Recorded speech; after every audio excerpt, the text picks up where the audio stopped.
আপনারা শুনছেন close up presence elite 920 আরজি কিবরিয়ার সাথে। যারা এই অনুষ্ঠানে যোগ দিয়েছেন, অনুষ্ঠানের শুরুতেই আজকে সবাইকে একটা বিষয়ে নক করতে চাই। আজকের অনুষ্ঠানের শেষ 20 মিনিটে বিশেষ একটি সাসপেন্স রয়েছে আপনাদের জন্য, এবং সবাইকে আমি খুব রিকোয়েস্ট করব, বিশেষ করে যারা এলিট 920 শ্রোতা আছেন, পুরনো শ্রোতা আছেন, যারা নতুন শোনা শুরু করেছেন, তাদের সবাইকে আমি বিশেষভাবে অনুরোধ করব। তবে সবার আগে আমি শুরুতেই আমার অতিথি যিনি আছে তার সঙ্গে একটু পরিচিত হব। আচ্ছা, প্রথমে আপনার নামটা একটু বলেন। আমার নাম সুমাইয়া আলী। সুমাইয়া আলী, কোথায় জন্মগ্রহণ করেছেন? জেলা কোথায়? নারায়ণগঞ্জ জেলা। নারায়ণগঞ্জ, এবং নারায়ণগঞ্জই তো এখনো আছেন? হ্যাঁ, নারায়ণগঞ্জ জেলা, বন্দর থানা। বন্দর থানাতে আছেন, ঠিক আছে। শুনি একবারে ছোটবেলা থেকে যতটুকু মনে আছে আপনার জীবনের গল্প। আমি যখন 7-8 বছর বয়স, মানে এর আগে আমার কথা খেয়াল নেই। জি। 7-8 বছর বয়সে আমার আব্বা মনে হয় 7 বছর বয়সে আমাকে স্কুলে ভর্তি করে। 7 বছর বয়সে? হ্যাঁ, স্কুলে ভর্তি করে। ভর্তির পরীক্ষা চলে, পরীক্ষায় আমি টিকি, আমার বোন টিকে না। ওকে। টিকে না, পরে আমাকে স্কুলে ভর্তি করে। ভর্তি করার পর মানে আমার বোনটাকে আমার সাথে মানে আসা যাওয়ার কোনো লেখাপড়া, মানে 1 বছর ও আমার সাথে ট্রেনিং করে, আর আমি লেখাপড়া করি। ওকে। নার্সারিতে ভর্তি, তখন প্লে ছিল না নার্সারিতে। আচ্ছা। নার্সারিতে ভর্তি হওয়ার পর পরীক্ষা দিলাম, পরীক্ষাতে প্রথম স্থান অধিকার করলাম। ওকে। যখন মার্কশিট দেওয়া হয়েছে স্কুলে, বাসায় আব্বারে দেখাইছে, এবং তার 3 দিন পর মানে অভিভাবকদের একটা চিঠি দেয়, মানে যে ছেলে মেয়েগুলো মেধা তালিকায় থাকে তাদের প্রতি যাতে গার্জেনের একটা গাইড থাকে সেই হিসাবে। আচ্ছা। তো আমি ভাবছি আমার লেখাপড়া ভালো না, ছোট মানুষ তো বুঝি নাই, আমি ভাবছি যে আমার মনে হয় আমার আব্বার আইনে আমার বিচার দিব, এরকম। আমি বাসায় যেয়ে খুব কান্নাকাটি করতেছি যে আমার আব্বা আমারে খুব মায়া করে, আমি যদি এখন স্যারের আমার নামে বিচার দিই নিশ্চয়ই আমি কোনো দুষ্টামানি করছি, কান্নাকাটি করতেছি। পরে আমার যে লজিং স্যার ছিল, চিঠিটা ওনাকে দেখানোর পর আব্বারে বুঝাইলো। আব্বারে বুঝানোর পরে বললো যে আপনার মেয়ে তো ক্লাসের ফার্স্ট গার্ল, তো সেই হিসাবে হয়তো গাইড হিসাবে গার্জেনকে ডাকাইছে, আপনাকে যেতে হবে। আচ্ছা। তখন আমার আব্বা কি করছে, আমাকে কোলে নিয়ে কপালে একটা চুমো লাগাই দিছে। দেওয়ার পর বলতেছে তুই আমার সার্থক সন্তান। পর আব্বু কি করলো, 10 কেজি মিষ্টি নিয়ে গেল স্কুলে। সেখানে সব শিক্ষকদের এবং কিছু ছাত্রদের খাওয়া, ছাত্রীদের। ফার্স্ট হয়েছেন তাই তো? হ্যাঁ, ফার্স্ট হয়েছে। এটা কোন ক্লাসে? এটা আমি নার্সারি থেকে যখন ক্লাস 1 এ উঠেছেন। আচ্ছা, কয় ভাই বোন ছিলেন আপনারা? আমরা ভাই বোন ছিলাম 4 বোন 5 ভাই। 4 বোন 5 ভাই। আপনার পজিশন মানে ভাই বোনদের মধ্যে আপনি কত? আমি সবার বড়। সবার বড় ছিলেন? হ্যাঁ, সবার বড় ছিলাম আমি। তো বাবা খুশি? আবার একটু বলে নেই, আমার আব্বা আবার 2টা বিয়ে করছে। আপনি আগের ঘরে না পরের ঘরে? আমি আগের ঘরে। আগের ঘরে, ঠিক আছে। হ্যাঁ, আপনি যেটা বলছিলেন যে স্কুলে মিষ্টি নিয়ে গেছেন, তারপর ওইখানে মিষ্টি খাওয়া আসলো এবং গার্জেন সবাইকে ডাকালো। আমার আব্বু এখানে কিছু কথা বললো যে আমি তো আমার মেয়েকে গাইড, বাসা থেকে গাইড দিব, কিন্তু আপনার একটু খেয়াল রাখবেন যাতে পড়ালেখায় অবহেলা না করে। সেখান থেকে আসলো, আসার পর মানে বাসায়ও মিষ্টি নিয়ে আসছে আব্বাই। আসার পর আমার মার নাম ছিল সুফিয়া, তো আমার মারে ডাকতেছে সুফিয়া, সুফিয়া এদিকায় আসছে, কয় আমার মেয়ে ক্লাসে ফার্স্ট হয়েছে। মানে আমার আব্বা মনে হয় আমার কোলেই রাখছে, তখন বলতে এত বড় মেয়ের কি কোলে রাখতে হয়? আমি আমার মার ব্যবহার গুলো বুঝি নাই তখন, এখন বুঝতেছি। তো আমার আব্বা বলতেছে যে আমার মেয়ে যদি 20 বছরের যুবতীও হয় তারপরও তো আমি ওরে কোলে নেব। তোমার মেয়ে পাশ করছে, ভালো হয়েছে, পাশ করছে, মানে মিষ্টি সবাই ভাগ করে দিই। তো সবাই দিল, দেওয়ার পর মনে হইলো আমার মায় খাইলো না, যার বুকের দুধ আমি 2.5 বছর খাইছি, সে খাইলো না। কারণ আমার আব্বা খুব রাগী ছিল, এবং আমি আমার আব্বা কেন মিষ্টি খেলো না সেটা আমি বুঝতে পারিনি। হয়তো ভাবছি ছোট মানুষ, কিন্তু আপনি কিউরিওসিটির জায়গা থেকে এখনো মনে আছে যে মা, নিজের মা মিষ্টি খেলো না। আমি বলতেছি ভাই, ধাপে ধাপে বললে বুঝতে পারবেন। নিশ্চয়ই নিশ্চয়ই, আপনি খুব ভালো বলছেন, বলুন।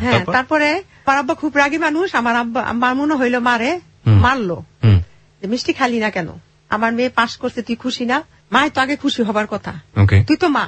বলতেছে যে না আমি মিষ্টি খাই না, আমার মিষ্টি খাইলে মানে আমার দাঁতে ধরে। তারপর আমি ক্লাস 1 থেকে এইভাবে লেখাপড়া করতেছি, স্কুলে আসা যাওয়া করতেছি, এইভাবে 5 পাস করলাম। আচ্ছা। 5-এ আমি 1 হইল রোল নাম্বার। 8-এ যাইয়া আমি বৃত্তি পরীক্ষা দিলাম, আমি ট্যালেন্ট পুলে বৃত্তি পাইলাম। আচ্ছা আচ্ছা, খুবই ভালো। নারায়ণগঞ্জ জেলার মধ্যে সবচেয়ে ভালো ছিল আমাদের গার্লস স্কুল, বন্দর এখনো তার সুনাম আছে। জি। 9-এ আসলাম, ভাইয়া সত্য কথাই বলবো। জি, অবশ্যই আপনি সত্য কথাই বলবেন। মানে 8-এর শেষ, 9-এর প্রথম। আমি মানে আমার যে আমরা 4-5টা বান্ধবী একসাথে স্কুলে যেতাম। তো আমাদের বাসাটা ছিল একটু দূর, মানে বাসা থেকে আসার পথেও 4 জনের বাসা। আচ্ছা। তো ওদের বাসা থেকে যাইতাম, যাওয়ার পর মানে আমার এক বান্ধবী ছিল রোকসানা, মাহফুজা, ঝিলু। তো ওদের বাসায় যখন যাইতাম, তো আমার বান্ধবীর চাচার বন্ধু ওই বাড়িতে আসা যাওয়া করতো, তো আমাকে দেখতো, কি নাম ছিল ওনার? ওনার নাম ছিল লিয়াকত আলী। লিয়াকত আলী আপনাকে দেখতো? আমাকে দেখতো। তো পরে কিভাবে যেন বান্ধবীর সাথে বা বান্ধবী চাচার সাথে এই ব্যাপারে বলছে যে মেয়েটাকে আমার খুব ভালো লাগছে।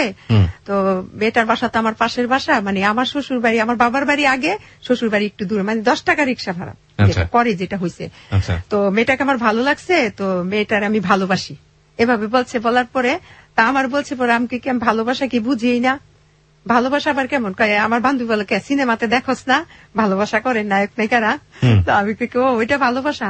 আমার আব্বাই আমার মাইরা লাগবো, আমার আব্বাই আমার মাইরা লাগবো, আমি ভালোবাসা করতাম না। তো ভাইয়া এর ফাঁকে একটা কথা ভুলে গেছি। যখন আমি ক্লাস 7-এ পড়ি, স্কুলে একটা 21শে ফেব্রুয়ারি উপলক্ষে ভাষা আন্দোলনের উপলক্ষে একটা অনুষ্ঠান হয়। তো সেখানে আমি একটা মানে গান করছিলাম, দেশাত্মবোধক গান, ভাই যে ধনধান্যে পুষ্পে ভরা আমাদের এই বসুন্ধরা। আমি যদি ভুল না করে থাকি তাহলে এটা ডিএল রয়েল গান। আচ্ছা হ্যাঁ বলুন। তারপরে ওই গানটা গাইতাম, গাওয়ার পরে আমার আব্বা ছিল স্টেজে আর আমি এই শ্রোতাদের মাঝে চেয়ার নিয়ে বসছে। তো আমি যখন ওই গানটা গাইছিলাম, গাওয়ার পরে ওইখানে আমি প্রথম স্থান অধিকার করি। বাহ। তখন পেছন থেকে আমার আব্বার পেছনে যে চেয়ারের লোক ছিল তারা বলছিল যে আব্বারের নাম নিয়ে যে আবুল মিয়ার তো পয়সার অভাব নাই, যাক মেয়েরও কণ্ঠসুর ভালো আছে, মেয়ে দিয়েও শিল্পী বানায় মেয়েরও মানে পয়সা ইনকাম করতে পারবো। ঠিক আছে, এই কথা বলার পরে আমার আব্বা, আমি স্টেজ থেকে নামলাম, নামার পর আমার আব্বা বলতেছে, বাসায় আনছে যে মা আমি তোমাকে একটা কথা বলি, তুমি আজকে থেকে আর গান গাইবে না। ওহো, বাবাই কথা বললো। তখন কি আমার আব্বা বলছে গান গাইতে মানা করছে, আমি গান গাইবো না। আপনি গান গাওয়া করে দিলেন? করবো না। তো সেখান থেকে ভালোবাসার কথা শুনে আপনি যেটা বললেন যে না না আমার আব্বা মেরেই ফেলবে। না, আমার আব্বা মেরে লাগবে যদি শুনে যে আমি কারোর সাথে কথা বলছি, কারোর সাথে মানে প্রেম করি। প্রেম বুঝতাম, ভালোবাসা বুঝতাম, পিরিত তখন পিরিত বলতো, লাইন বলতো স্যার, ভাইয়া লাইন বলতো, লাইন বলতো। আমার মানে আমার আরো 24 বছর আগের কথা তো। লাইন বলতো, ছেড়ি লাইন করে বা পিরিত করে। লাইন যদি আমি করি আমার আব্বা আমার মেয়েরা লাগবে, আমি না। হ্যাঁ তাইলে তো হ্যাঁ তোরা অনেক পছন্দ করে। তাই ভাইয়া কিভাবে যেন ওই বাড়িতে আমি আসতাম, উনি আমাকে দেখে রাস্তায় একটা টেলার ছিল, সাথী টেলার্স, ওইখানে আমি জামা কাপড় বানাইতাম। তো ওই টেলারে বসে থাকতো, আমি না লোকটার দেখে, লোকটা আমাকে দেখে হাসতো, আমিও হাসতাম। লিয়াকত? হ্যাঁ। তো লোকটা দেখতে খুব সুন্দর ছিল। আমি পিকচার নিশ্চয়ই আপনার চেয়ে বয়স অনেক বড়? আমার চেয়ে বয়সে মানে ব্যবধান আছে 18 বছরের। ও মাই গড, অনেক। কিন্তু বোঝা যায়নি। যাই হোক, তো আপনার ভালো লাগতো? আমার ভালো লাগতো। তখন কি করছে, সে আমাকে একটা চিঠি দিছে, আমার বান্ধবী দিয়া চিঠি দিছে, বলছে যে আমি তোমাকে পছন্দ করি, আমি তোমাকে ভালোবাসি, তোমাকে আমি অনেক পছন্দ করি, আমি তোমার বিয়ে করবো এবং তোমার সাথে আমি প্রেম করবো না, কিন্তু তোমার বাবার বাড়িতে তোমার বাবার কাছে আমি প্রস্তাব দেবো। এইভাবে চিঠিটা লিখছে। লেখার পরে জন বলছে যে বাবার কাছে প্রস্তাব দিব, তাহলে তো আমার বাবা আমার আরো মেয়েরা লিব, এইভাবে বলতেছি। তারপর রোকসানা এটা করতে না করিস, তাইলে আমার আব্বাই না আমার লেখাপড়া করতে দিত না, এরপর আমার বাইরে লইব, আমার ঠ্যাংগুলো কেটে লইব বলতেছি। বলার পরে বলতেছে যে আচ্ছা ঠিক আছে। ও উনি আবার কি করছে, আমার এক খালাম্মা ছিল, মানে ওনার বিআইন আর আমার হচ্ছে আমার মা তারে বোন ডাকছে। ওই খালাম্মারে দিয়া কি করছে, ওনার বড় ভাই এবং খালুরে দিয়া সে কি করছে, আমাদের বাড়িতে ডাইরেক্ট প্রস্তাব পাঠাইছে। তখন আপনি কোন ক্লাসের স্টুডেন্ট? তখন আমি ক্লাস মানে 8 শেষ করতেছি, 9-এ প্রথম। আচ্ছা আচ্ছা, ওকে। হ্যাঁ, তো প্রস্তাব দিল। আমার আব্বা কি বললো যে না আমার মেয়ে এখন বিয়ে দিব না, আমার মেয়ের আমি ডাক্তার করব। তো এই দিক থেকে কি করছে, লজিং যে টিচার গুলো ছিল, ওই টিচার থেকে একটা টিচার ছিল, ওনার বাসা হচ্ছে কুমিল্লা, উনি দেখতে খুব সুন্দর, শিক্ষিত, বিয়ে পাস। আমার দাদির কাছে বলছে যে আপনার নাতনির আমি বিয়ে করবো। এটা কি আপনার বাবাকে বলেছে? এটা আমার বাবাকে বলে নাই, কিন্তু আমার আব্বা খুব লোকটারে খুব পছন্দ করতো এবং সেই হিসাবে মানে গ্রামের ছেলে চাকরি করছে, সে আবার কি করছে সংসদে পিওনের পোস্টে চাকরি দিচ্ছে। আচ্ছা আচ্ছা, ওকে। তারপর দেওয়ার পরে ওইখানে হলো তো প্রস্তাব দিচ্ছে, প্রস্তাব দেওয়ার পর আমার দাদি রাজি, কিন্তু আমার আব্বা বলতেছে যে না। এইদিকে আবার ওইখান থেকে ওই যে লিয়াকত যে ওনার বাসা থেকে আবার ওনার বোন আসছে, মানে রাজি না আব্বা। আমার আব্বা বলতেছে যে না, আমি ওই এলাকায় যদি মেয়ে বিয়ে দিতে হয় আমি অন্য জায়গায় বিয়ে দিব, এই এলাকায় দেবো না। আচ্ছা, না দিবই না। এদিকে আপনি যে লিয়াকতের কথা বলছিলেন, উনি তো বিদেশ থেকে ফিরে এসছে। আচ্ছা, উনিও কি আপনাকে তখনও বিয়ে করতে চাইতো? তখনও। আচ্ছা আচ্ছা, তারপরে করছে কি, উনি আবার বিয়ের প্রস্তাব দিতেছে, উনার ভাই বোন সকালে আসে, বিকাল আসে, রাতে আসে। আব্বা মানে একেবারে বিরক্ত হয়ে গেছে। আর এদিক দিয়ে মানে আব্বা আমার কি বলতেছে, তাহলে মেয়ে মনে হয় এদিকে আমার মনে হয় মেয়ে মনে হয় দুর্বল আছে, নাইলে আর বারবারই কেন আসে, আমি না করে দিই, তারা কেন আসে। তখন আমার আব্বা আমারে কি করছে, একটা রুমে নিছে, বাড়িতে আমার 5টা রুম, ওই রুমে নিয়ে মারে কয় কি তুমি বাইরে যাও, আমি আমার মেয়ের সাথে কথা বলবো। তখন আমার আব্বা আমাকে বলল, মা তুমি আমার কাছে সত্য কথা বলবা, তুমি কিন্তু তোমরা 10টা ভাই বোন, ওই 9টা কিন্তু আমার ছেলে মেয়ে না, তুমি আমার মেয়ে। তুমি আমাকে বলবা যে ওই হাজী সাহেব আলীর ছেলেরে কি তুমি পছন্দ করো? এটা কি মানে আমার আব্বা লিয়াকতের কথা বলছে? লিয়াকতের কথা বলছে। আচ্ছা আচ্ছা। তখন আমি আব্বারে কিছু জড়াই ধরে কান্না করে দিলাম, আব্বা আমি ওই লোকটারে পছন্দ করি। মিথ্যা কথা বলতাম না। তুমি কি জানো ওই এলাকায় আমরা বিয়ে, ওই এলাকার খুব আমরা নিন্দা করি, ওই এলাকায় বিয়ে দিব না আমি তোমারে। আমাকে তাহলে আব্বা ওই লোকটা ছাড়া আমি বিয়ে করবো না। আমি আমার আব্বারে দাঁড়ি কি বলছি। বলার পর আমার আব্বা গিয়ে আমার দাদিরে বললো, মা দেখেন এইগুলো বলে, ও এখন কি করতে পারি। দেখো অনেক কিছু করতে করতে রাজি হয় না। তারপরে কি করলো, যে কবিরাজ ধরলো আমার মায়। কবিরাজ ধরলো যে আমার মেয়েরে যে কোনো করে হোক তাবিজ কবর করেছে। মানে আমার মারও মেয়ে জামাই পছন্দ হয়েছে, সোজা কথা ছেলে আমার পছন্দ হয়েছে, আমি এইখানে দিমুই। আচ্ছা এলাকায় কুলে পাড়া হোক, ছেলেরা কি কুলু নাকি, ছেলেরা হাজী বংশের লোক। আচ্ছা আচ্ছা। এটা কে বলছিল? এটা আমার মা, মানে আত্মীয় স্বজন বন্ধু বান্ধব সবাই রাজি, শুধু আমার বাবা রাজি? বাবা রাজি না। আচ্ছা আচ্ছা আচ্ছা। ওকে। এদিকটা আমার ননা, মানে আমার ওই লোকটার বড় বোন আর এই বড় ভাই খালু, এরা আমার আব্বার কাছে আসছে। আর এই দিকটা কবিরাজের তাবিজ দিয়েছে, ওই তাবিজ আমার একটা চূড়ায় ধোয়া শিখাই দিছে। ওই ধোয়া পরে হিটার ছিল ভাই আগে, হিটারে রান্না বাড়া করতো, আগে গ্যাস ছিল না আমাদের বাড়িতে, ওই যে কারেন্টের হিটার। ওই হিটারের মধ্যে কি করছে বলছে যে হিটারের মধ্যে তাবিজটা ফালাই দিতে। তা আমি কি করছি, ধোয়া পইরা একটা ধোয়া শিখাই দিছে, ওইটা হিটারের মধ্যে আমি কিন্তু তাবিজটা ফালাইছি, মানে তাবিজটা জ্বলে পুড়ে ছাই হবে আমার আব্বা বলবে। আচ্ছা ঠিক আছে, ঠিক ভাই পরীক্ষিত একদম। তাবিজটা পড়া শেষ, আমার আব্বা বলছে ঠিক আছে যান, আপনারা এরকম করতেছেন আমি বিয়ে দিব, কারণ মানুষের মনে কষ্ট দেওয়া ঠিক না। Very interesting. দিল। তারপরে আমার ননাসে জামাইয়েরা সবাই আসলো, আমাকে দেখতে আসলো। তখন মানে এইভাবে করতে 9 থেকে মানে 10 উঠলাম, ক্লাস 9 থেকে 10 উঠলেন? 10 উঠলাম। তো ওই সময় কি আপনার বিয়ে শাদীর ব্যাপারে রাজি হয়ে গেল আপনার ফ্যামিলি? হ্যাঁ। বিয়েটা কি হলো? হ্যাঁ বিয়েটা হলো। তখন ওই ছেলেটার একটা স্বপ্ন ছিল আমার কোনোদিন সে ভাগায় বিয়ে করবে না, আর আমার একটা স্বপ্ন ছিল আমি কোনোদিন ভাইগা বিয়ে বসবো না। যদি বিয়ে করতে হয় তাহলে গার্জেন নিয়েই করবো, সামাজিকতা বজায় রেখেই করবো। আচ্ছা আচ্ছা, এটা ছিল আমার ভিতরে। ওকে, তার মানে আপনি 9 থেকে যখন 10 উঠলেন তখন ওদের বাসা থেকে লোক আসলো, আসার পরে ননাসের জামাইয়েরা সবাই আসলো, ভাই বোন। আইসা কি করলো, ভাই আমার দেখা বলে কোন ক্লাসে পড়ো, অ্যাড্রেস লেখো। লিখতে গেলাম, লেখছি, কিন্তু হাত কাঁপতেছিল তখন।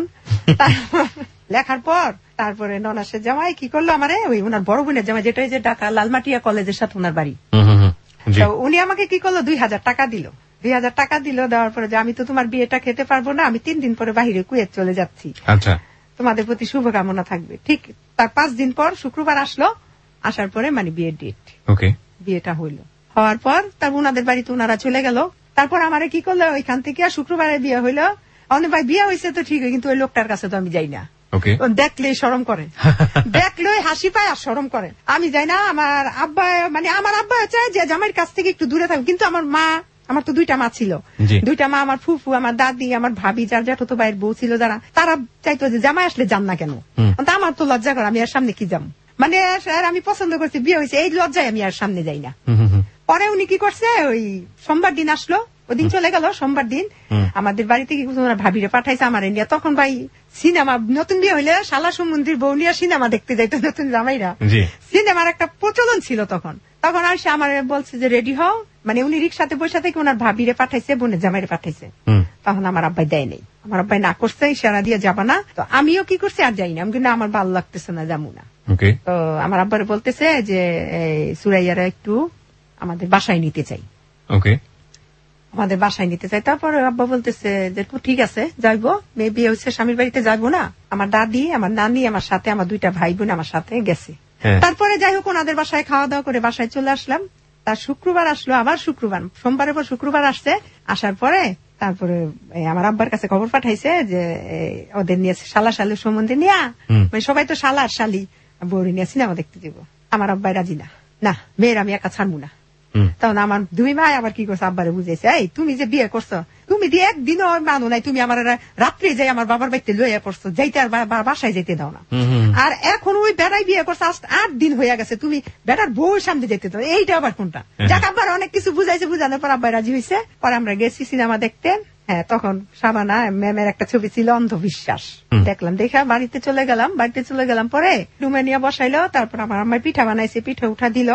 খাওয়ার পরে কি করলো, ওই আমার আব্বাই গিয়া হাতে করে একটা লুঙ্গি নিয়ে গেল। হ্যাঁ, লুঙ্গি নিয়ে আমার হাজবেন্ডের দিল, না ওই লুঙ্গিটা পরো। আব্বা আমি বাসায় চলে যাবো। তো আরে মিয়া যায় ওনে, শ্বশুর বাড়িতে মেসে বিয়ে করলে 2-1 দিন থাকে না, যাক ওইখানে থাকলো, লুঙ্গি টুঙ্গি পরার পরে রাত্রে কথা টথা হইলো। আমার দাদি আমার নানি আমার সাথে ছিল, আমার ভাবি ছিল, এদের 2টা পর্যন্ত কথা হলো। 2টার পর উনিরা বাসায় চলে গেল, যার বাসায়। তারপর ওনার সাথে আমার কথাবার্তা হওয়ার পর ভাই এক সময় মানে ওনার সাথে আমার মানে স্বামী স্ত্রীর যে ব্যাপারটা ওইটা হইলো। তখন আমার বয়স 15 বছর। জি, পড়াশোনা তখনও করছেন? হ্যাঁ, পড়াশোনা হইতেছে। আচ্ছা, তারপরে এইভাবে কাটলো অনেকদিন। কাটার পর অনেকদিন কি 22-25 দিন, হ্যাঁ 26 দিনের দিন আমার এখনো মনে আছে। 31 তারিখে বিয়ে হয়েছে জানুয়ারি 1992, যা 31 জানুয়ারি। আর উনি বাহিরে গেছে 26 ফেব্রুয়ারি, মানে সৌদি আরবে চলে গেল। হ্যাঁ, ছুটিতে আসছিল 1 মাসের 42 দিনের ছুটি। তারপর উনি বাহিরে চলে গেল। উনি বাহিরে গেছে পর আমি যে এত কান্না করছি ওদিন, তারপর এয়ারপোর্ট গেলাম, যার উনার বাহিরে চলে গেল। যাওয়ার পর তখন আমি আর বাচ্চা উচ্চা কোনো কনসেপ্ট করি নাই, কিচ্ছু না, বাচ্চা হইল না। তখন উনি গেল গা। উনি যাওয়ার পরে ফোন দিল যে আমি ভালোভাবে পড়ছি, এভাবে চিঠি আনার কথাবার্তা সবকিছু হইল। হওয়ার পর উনি বিদেশ থেকে আসলো 2.5 বছর পর, বিয়ের পর ভাইয়া, 2.5 বছর পর। 2.5 বছর পরে আসলো, সৌদি আরব থেকে আসলো। তখন এই ফাঁকে আমি ম্যাট্রিক পাস করলাম। পাস করার পর আব্বু আমাকে কলেজে ভর্তি করলো। কলেজে হ্যাঁ ফার্স্ট টার্মিনাল পরীক্ষাটা আমার দেওয়া হলো, ফার্স্ট ইয়ার ভর্তি হইলাম। উনি 2.5 বছর পরে আসলো। আসার পর তখন আমার মানে আসার পর উনি কি করলো, মানে স্বর্ণ গয়না দুনিয়ার কিছু লইছে, মানে এর হিসাব ভাই আমি দেখতে খুব সুন্দরী ছিলাম। আচ্ছা যাই হোক, পরে ভাইয়া উনি আইসা আমাকে মানে কলেজে, হ্যাঁ স্বামী আসছে বিদেশ থেকে, আমি 3-4 দিন বা 8 দিন কলেজে যাইতাম না। 15 দিন হয়ে গেল আমার কলেজে যেতে দেয় না। কলেজে যেতে না, আমার আব্বা বলে মা তুমি কলেজে যাবে না। আমি কই না, আমার না করে কলেজে যাওয়া লাগতো না, কলেজ গেলে তোমার নলেজ বেশি বাইরে যাব, এত পড়ালেখা করে তুমি কি করবা। আব্বা যে বুঝটা দিত ওই বুঝটাই মানতাম, আমার হাজবেন্ড যেটা দিত ওইটাই মানতাম। আব্বার আমি কই আব্বা থাক, হ্যাঁ আমার না কলেজে যেতে না করে, ঠিক আছে মা তোমার ইচ্ছা, কিন্তু লাইফটা তুমি লস করলা। ওহ ভাইয়া, এর মধ্যে আমার মনে হয়েছে আরেকটা কথা, লাইফটা যখন লস করলা, আমার যেদিন গায়ে হলুদ, হ্যাঁ ভাইয়া এই কথাটা আমার মনে নাই, আমার আব্বার কথাটাই লাগছে। আমার গায়ে হলুদের দিন আমার আব্বা হলুদ নিয়ে আমার কপালে ভাবে দিতেছে, দিয়ে বলতেছে, মানে আমার হাজবেন্ডের সাথে আমার বয়সের অনেক ডিফারেন্স ছিল, বলতেছে যে মা তুমি তো বিয়ে করলা ঠিক আছে, কিন্তু তোমার সংসার কইরা সাথ মিটবে না, এই কথাটা বলছে। বলার পর আমার মা কি করছে, আমার আব্বারে ধাক্কা লাগাইছে, তুমি কি কাও মুখ দিয়ে এগুলো ভাইয়ারে, ও খেয়াল করছো যে আমার বয়স কত, আমার মেয়ের মাত্র 15 বছর। তখন মনে হয় লোকটার বয়স 32 বা 33 এরকম। যাই হোক, পরে ওই আমার আব্বা হ্যাঁ 1ম বছর কলেজে যাওয়া বন্ধ হইলো।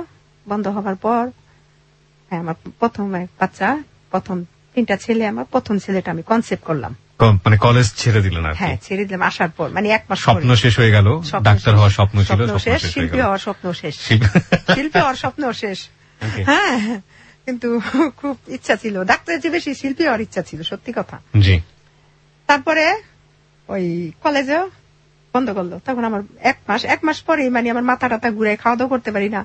তখন নারায়ণগঞ্জ সদরে আমার মহিলা ডাক্তার দীপা ইসলাম, ওনার কাছে নিয়ে আসলো, প্রসাব টেস্ট করাইলো, করার বলে যে বাচ্চা পেটে, কনসেপ্ট কথা আপনি প্রেগনেন্ট। যাক, প্রথম ছেলেটা এইভাবেই মানে সংসার খুব সুখে শান্তিতেই কাটলো। এর মধ্যে আমার হাজবেন্ড যখন বাচ্চাটা পেটে দিয়ে উনি আবার বাহিরে চলে গেল। যখন বাচ্চাটা প্রেগনেন্ট হইলাম তখন উনি আবার ওই যে ছুটি শেষ 42 দিনের গেল গা, আসলো 3.5 বছর পর।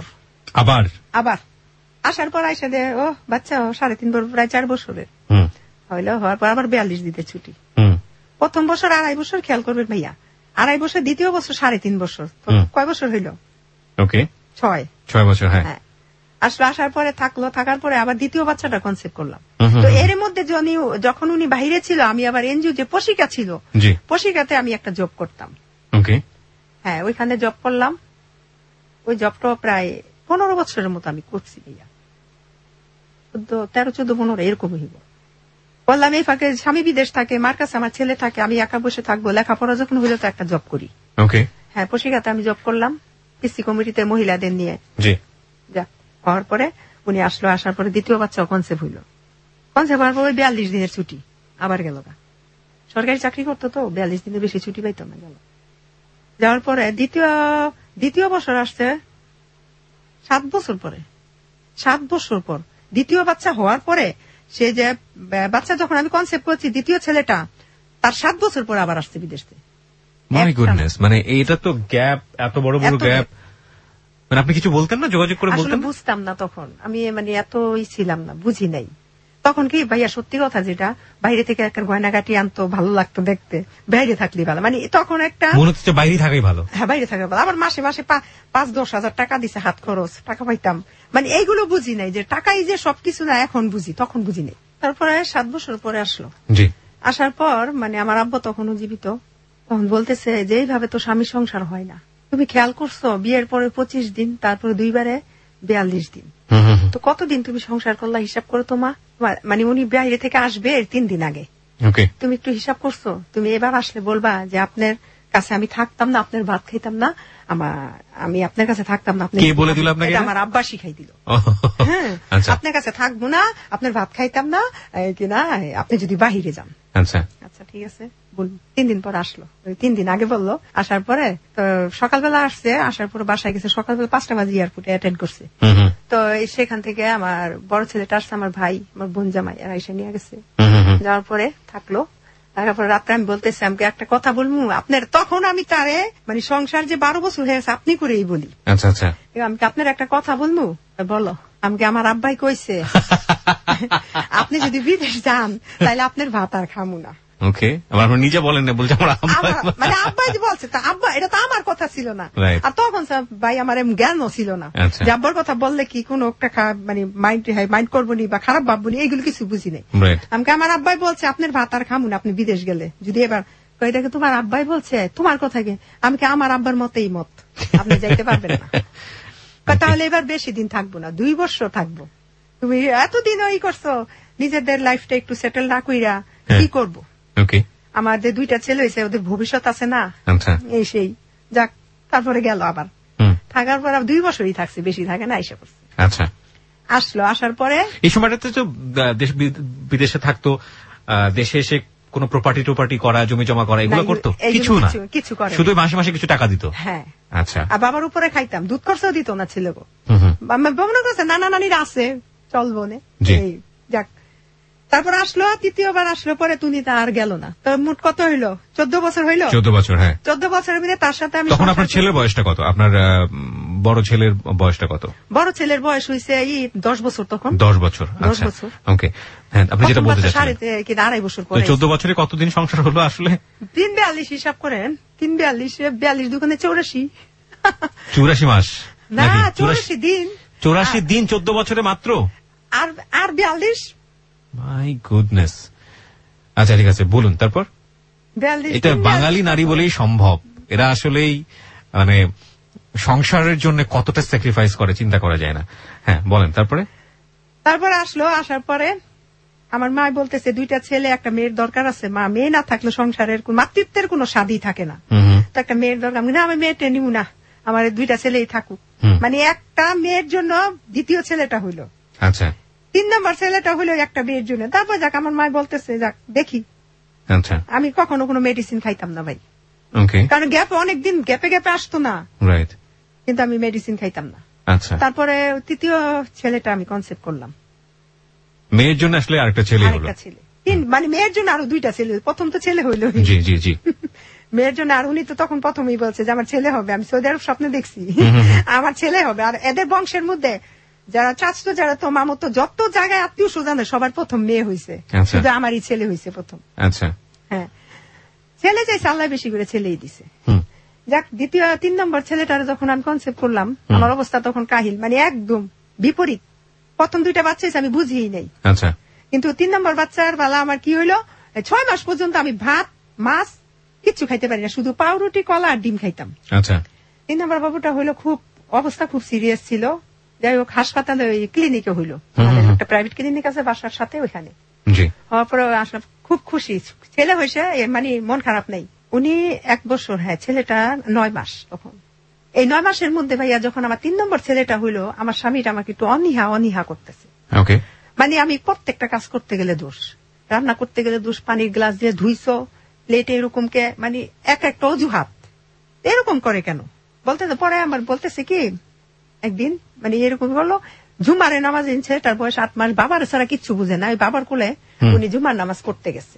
আচ্ছা, যাওয়ার পরে আমার ভাই আবার ওই যে ফিসিয়াল ছিল, আমার ফোন দিছে, আপু ডাকনাম হয়েছে লিসান, 2 নম্বর ছেলে। লিসান কি বাসায়? আমি কই না, ও তো বাসায় না, ওর আব্বার সাথে নামাজ পড়তে গেছে। নামাজ পড়ে কয় কেন? আমি কি কেন, কি হয়েছে রে? আপু মাছ ধরছি পুকুরের, তো মাছ নিয়ে যাইতে। আচ্ছা আচ্ছা, ঠিক আছে, মাছ নিয়ে যাইতে। মাছ নিয়ে এই 16 বছরের মধ্যে সে আমাকে একটা টর্চার কোনোদিন করে নাই। মানে আপনার হাজবেন্ডের কথা মায়া করতো খুব। তো যাই হোক, এখন আমারে বললো, আমার তখন কি করছে, আমি ঠিক আছে ওর আব্বার সাথে নামাজ পড়তে, নামাজ পড়ে আসুক, আসলে আমি পাঠাই দিব। মানে উনি ঘরে ঢুকছে আর আমি ফোনটা রাখছি, এই পর্যন্ত উনি দেখছে। পিচ্ছি বাচ্চি মানুষ বিরক্ত করছে, তো আমি দৌড়ে আসছি, কি হয়েছে এই কথা বলতে কি করলো ভাই, আমার একটা থাপ্পড় দিল। মানে আপনার হাজবেন্ড একটা থাপ্পড় দিল। থাপ্পড় দেওয়ার পরে কি হলো, আমি মনে হয় জ্ঞান হারাই ফেললাম। জীবনে তো মাইর খাই কোনোদিন, একেবারেই মানে আকাশ থেকে পড়ার মতো ঘটনা। আর আমার বাবার বাড়িতে আমি ফুলের আচরও খাইনি, খুব আদরের সন্তান ছিলাম। পরে দেখা যায় নাক দিয়ে যখন আমার রক্ত পড়তেছে, এই জায়গা একদম কালো হয়ে গেছে। তো কি করছে, ওই উনি ধরছে পরে, যাহারি কি হইলো। পরে যাই হোক কি করছে, ওই আমি অজ্ঞান থাকা অবস্থায় সে কি করছে, আমার ফোনটা নিয়ে গেছে আমার কাছ থেকে। আমার যখন 1-1.5 ঘন্টা পরে যখন আমি ঠিক হয়েছি, তখন আমি বলতেছি যে ফোনটা আমার কেন মারলো, আমার কি অপরাধ ছিল, সেটা তো আমাদের প্রশ্ন। হ্যাঁ, এই প্রশ্ন রাখলাম। আমি লিওন এই কে করো, দিচ্ছেন ফোনটা লো। ফোনটা দিচ্ছে, ফোনটা কি তোমার বাবাই কিনা দিছে? আমি কি করছি ভাইয়া, বরকাটা নিয়ে ঘর থেকে বের হয়েছি পরে এদিকে আসো, কোথাও যাইবা না, এদিকে আসো। আমি কথা শুনি নাই, আমি যাই আমার ভাগ্নির কাছে, আমি ফোন ফোন দেবো যে আমি ঘরতে যে বের হয়েছে এ পর্যন্ত, এই ফাঁকে উনি কি করছে, আমার ভাইদের ফোন দিছে। তো অর্ধেক রাস্তায় ভাগ্নিকে করে গেছে, দেখি আমার ভাই একসাথে। কি রে তোরা, আপু কি হয়েছে? আমি বাইরে দূরে কান্না করতেছি। দেখ আমার ফুপু আসছে, আমার 2 মা আসছে, যে আমার বিয়ে দিছে ঘটক, উনি ওই খালাম্মা আসছে, আমার 2 ভাই, মানে সবাই ছোট, তোরা আমার ছোট বয়সে। তোরা সোফার মধ্যে বসে রয়েছে। বসার পরে বলতেছে আমার যে মা, আমি যে মা আমার লালন পালন করছে, খুব সোজা, একদম সরল, কিন্তু আমার ছোট মাটা খুব কড়া। আচ্ছা, যাই একটাই প্রশ্ন করছে, আপনি আমার মেয়েরে কেন মারছেন? পরে বলতেছে, ও একটু আগে কার সাথে ফোনে কথা বলছে। ঠিক আছে ভাইয়া, 3টা সন্তান হয়ে গেছে, 14 বছর রাখা মাইয়ার বিদেশ হয়েছেন, মাইয়াই কিছু করে নাই, আর এখন মাইয়াই কিনা খারাপ হয়ে গেছে, এখন ফোনে কথা বলে। তখন জন বলছে যে ফোনে কথা বলে, তখন পাশের রুমে থেকে আসছি আমি, আমার ভাই রিপন তুই আমার ফোন দিছস না, কয়টা বাজে, অমুকটা বাজে। উনি আবার কি করছে, যে যখন আমার থাপ্পড় ছিল তখন তো ফোন নিছে গা, আর নাম্বার তো ওনার কাছে, কারণ আমার কাছে থাকলে হয়তো ফোন নাম্বার গুলো ডিলিট করে ফেলতাম, কারোর সাথে কথা বলি। ফোনের নাম্বার কয়েক আমি আপারে ফোন দিছি দুলাভাই মাছের জন্য, তুমি ফোন দিছ, রিসিভ করলে যাই দে আমার ভাইয়ের ফোন। তখন আর কিছু বলে, তখন মানে সবার সামনে আমি বলছিলাম যে তুমি যদি আমার শুধু শুধু মেয়েরা থাকো, তাহলে দেখো তোমার হাত পা গুলো একদিন হইলো মরার আগে তোমার পঙ্গু হয়ে যাব। আমি দোষী, আমি কথাটা বলছি ভাইয়া, আমি বলছিলাম, মানে অভিশাপ যেটা বলে দিলাম। এর মধ্যে ওই 2008 সালে আমার আব্বা মারা গেল। আর আমার আব্বা মারা যাবার পরেই মানে ফ্যামিলিতে একটু আমার একটু মানে অবহেলা, আমার স্বামী। আমি কি করলাম, ওই মানে নামাজ পড়তে যাবে, মাগরিবে কাঁঠাল ছিল ফ্রিজে, কাঁঠাল বলছে কাঁঠাল নামাই তো ফ্রিজেতে, আমি মাগরিবে নামাজ পড়ে খামো। তো একসাথে বসে কাঁঠাল খাইলাম। খাওয়ার পরে না এশার আজান হইলো, উনি অজু করতে গেছে, অজুরত অবস্থায় সে স্ট্রোক করছে। হ্যাঁ, স্ট্রোক করার পরে তো আমার বাচ্চারা বিরক্ত করতেছে, বাচ্চাটা তখন 1.5 বছর বয়স। আমি কি করছি, বাহিরে গিয়া দাঁড়াইছি, খারাপ লাগতেছে তো, একটু শুয়ে থাকো, পরে যাই নামাজ পড়তে, ঘরেই নামাজ পড়ো, মসজিদে যাওয়া লাগতো না। পরে না 10 মিনিট পরে আমি কয়ারে যে আমি ঘরে রেখ খাইলাম, ছেলে লয়ে যে আমি বসে রয়েছি, হ্যাঁ তখন আলাপ টালাপ কিছু পাইতেছি না। তখন আমি কি ছেলেটার ওইখানে কান্না করতে, ছেলে ওইখানে বাহিরে দাঁড়া করাই থিয়া আমি আসছি, আইসা দেখি কি মানে উপরের দিকে খালি শ্বাসকষ্ট হইতেছ না। আমি কি করলাম, সবাই মানে একটা চিৎকার দিছি, পর আমার দেবর বাসুরা সবাই আসলো, আইসা কি করলো, ওনারে নারায়ণগঞ্জ খানপুর হাসপাতাল আনলো, ওইখান থেকে রিলিজ করে দিল সৌরাদ্দি। আমি বাসায় ছিলাম, আমার 2-3টা ভাই আসছে সাথে, ওনার ভাইয়েরও আসছে, তারপর আমার 2 মা ওনার সাথে। পরের দিন আমি সৌরাদ্দি আসলাম, আইসা দেখলাম, দেখার পরে সে স্ট্রোক করছে। আচ্ছা যাক, চিকিৎসা চলতেছে, আমার থাকতে না করলো, বাচ্চাটা বিরক্ত করে, বাচ্চা তুমি বাসায় যাও গা, আম্মাই তো আমার সাথেই ছিল। ডাক্তার তাকে বলছে যে আপনি বেড থেকে নামবেন না, প্রস্রাব টয়লেট আপনি বেডে বসে করবেন, মানে আপনার হাজবেন্ডকে বলছে। সে কি করছে, ওই যে নামাজ পড়ে না, মসজিদে যায় নামাজ পড়তে যাবে, যাক নামাজ পড়তে গেছে, 2-3 জনে ধরে নিয়ে নামাজ পড়ায় আনছে। আচ্ছা, হার্টের রোগী তো উবুতে হইতে পারতো না, উবুদে সিজদাতা দিচ্ছে না বৃহস্পতিবার পর্যন্ত। শুক্রবার দিন সকালবেলা আমি একটু বাজার থেকে সে হয়ে আসি। আমি তোমার যাওয়ার দরকার নেই, কবে বাজার করি না, বাচ্চারা কি খায় না খায়, বাজার আছে ফ্রিজে, অনেক বাজার আছে, তোমার যাওয়া লাগতো, তারপর আমি যাবো, সে বই তুইব। ঠিক আছে ভাইয়া, উনি 35 মিনিট বাহিরে ছিল। এই 35 মিনিটের মধ্যে আমি প্রতি মিনিটে ওনাকে আমি ফোন দিচ্ছি, কি অবস্থায় আছে, কি অবস্থায় আছে, আমি আসি, এভাবে বলছে, না করছে।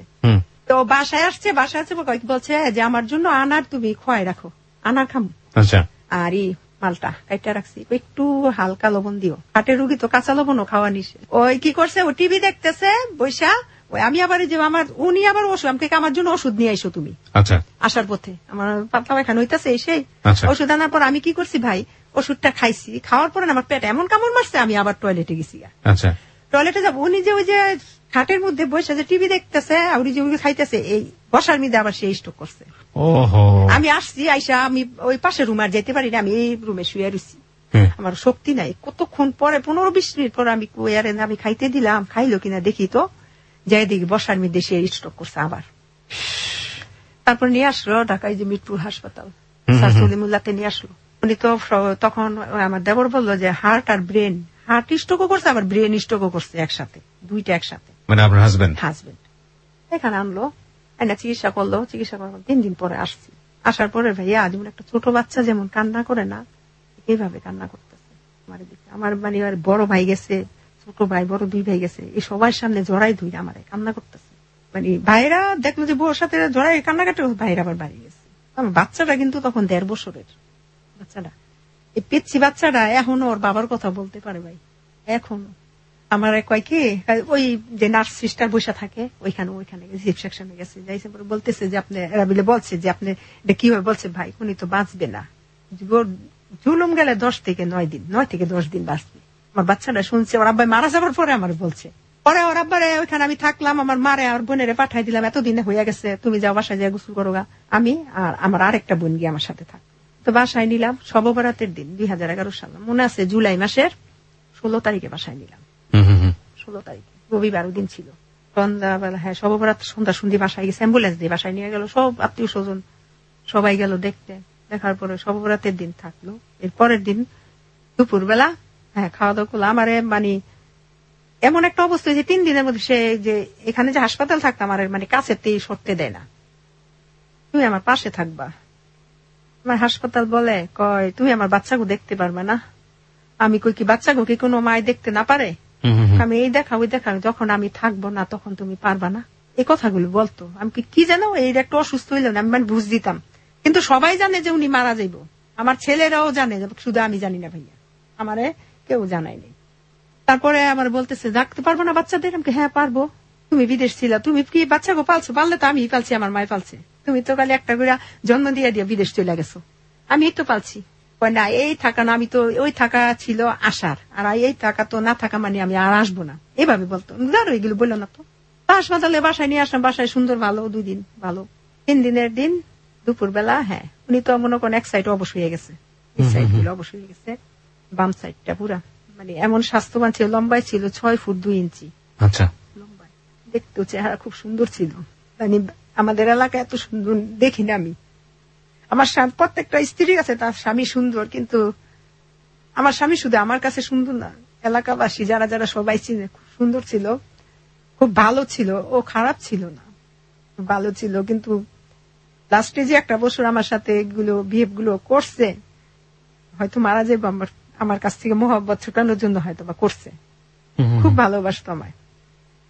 তারপর আমি দুপুর বেলা শুয়ে রয়েছি, ওর আব্বা শুয়ে রয়েছে, তো আমি এই ফাঁকে কি করছি, কি খাইব, কয় কাঁঠাল বিচির ভর্তা বানাইবা সাদা কইরা, মরিচ দিবা না, আচ্ছা, আর ইলিশ মাছ দিয়া পেঁয়াজ দিয়া ভুনা করবা। হ্যাঁ তো খাওয়া নিষেধ সবই, হ্যাঁ খাইতে মনে চায়। আমি হালিম খাবো, ঠিক আছে হালিম খাই, আমি নুডলস খাবো, এগুলো যেগুলো ডাক্তারি নিষেধ খাওয়া, হ্যাঁ ওইগুলোই খাইতে চায়। তার ভাই বলছে যে না যা খাইতে চায়, এরা তো বুঝতো যে মারা যাবো, যা খাইতে চায় খাওয়াই দিব। আচ্ছা ঠিক আছে খাইও। হালিম কিভাবে খাই, হালিম তো ঝালকা, আমার জন্য সাদা আনবা, সাদা করে হালিম। আচ্ছা, আমি বসে রয়েছি, উনি শুয়ে রয়েছে, তখন বাজে 3টা, শুয়ে রয়েছে। শুয়ার পর আমার মামি শাশুড়ি আসছে, বউ ঘুমাইতেছে, আমাকে কি ঘুমাইতেছে মামি, তুমি খাওয়া দাওয়া করছো, আমি না গোসল করে নামাজটা বসে এখন তো খাই নাই, যদি ঘুম থেকে উঠতে দেয়। তুমি কি বোকা, তুমি ও ঘুমে থাকতে থাকতে তুমি খাওয়া দাওয়া করে নাও, উঠলে তো ওরে তুমি খাওয়াইও, কারণ ডাক্তার বলে দিছিল যে যদি ঘুমাই থাকে ওষুধের সময় লস হয়ে যাও, কিন্তু ডাকবেন না।